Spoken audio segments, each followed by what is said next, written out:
यशस्वी प्रधानमंत्री मोदी जी ने देशवासियों के सामने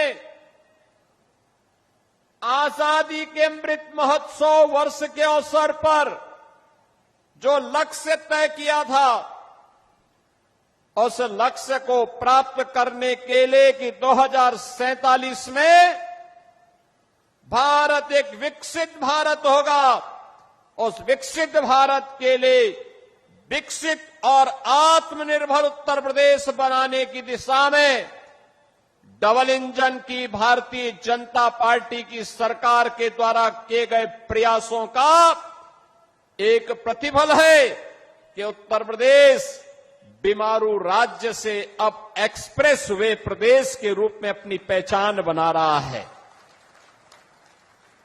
याद करिए क्या हालत थे आज से 8 वर्ष पहले के। बहनों और भाइयों, उत्तर प्रदेश का नौजवान कहीं जाता था, उत्तर प्रदेश का कोई नागरिक जाता था, पहचान का संकट होता था, पहचान का संकट होता था। लोग आजमगढ़ का नाम लेने से घबराते थे, उत्तर प्रदेश का नाम लेने से घबराते थे। आजमगढ़, अरे इसने मुख्यमंत्री दिए, एक एक नहीं 2-2 मुख्यमंत्री इस आजमगढ़ ने दे, और इस आजमगढ़ को पहचान का मोहताज होना पड़ा था। लेकिन आज 8 वर्ष के अंदर प्रधानमंत्री मोदी जी के मार्गदर्शन में आजमगढ़ अब पहचान का मोहताज नहीं है। आजमगढ़ अब आजमगढ़ से अदम्य साहस का गढ़ बन चुका है। अब यह विकास की मुख्य धारा के साथ जुड़ चुका है। और इसके लिए तो प्रधानमंत्री जी ने कहा था कि विकास के लिए गति चाहिए, प्रगति के लिए गति चाहिए, समृद्धि के लिए प्रगति चाहिए। और जब गति होगी तो प्रगति होगी, प्रगति होगी तो समृद्धि होगी, और समृद्धि होगी हर चेहरे पर खुशहाली भी होगी। यही तो खुशहाली का राज है, और इसी खुशहाली के साथ आपको जोड़ने के लिए हम लोग आए हैं।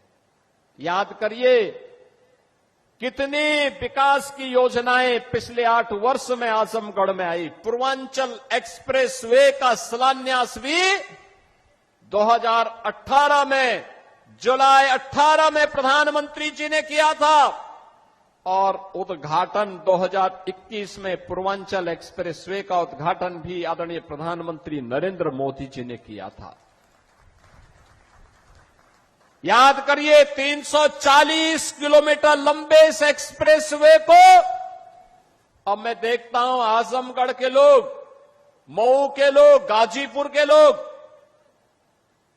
सुबह जाते हैं लखनऊ और सारे निपटा करके वापस अपने गांव, अपने शहर में वापस आ जाते हैं। ये होती है गति और यही होती है प्रगति।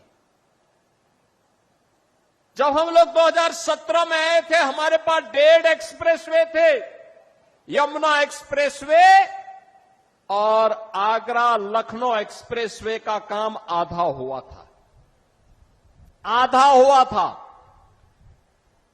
आज मुझे बताते हुए प्रसन्नता है, आधे काम को तो हमने पूरा किया ही। पूर्वांचल एक्सप्रेसवे की यात्रा का साक्षी आप बन रहे हैं, 2021 से लगातार बन रहे हैं। 2022 में बुंदेलखंड एक्सप्रेसवे चालू हो गया है, 300 किलोमीटर का है। पूर्वांचल एक्सप्रेसवे 340 किलोमीटर का बन करके पहले तैयार हो चुका है। अब इसकी कनेक्टिविटी सीधे पटना तक के लिए पूरी होने जा रही है। आप याद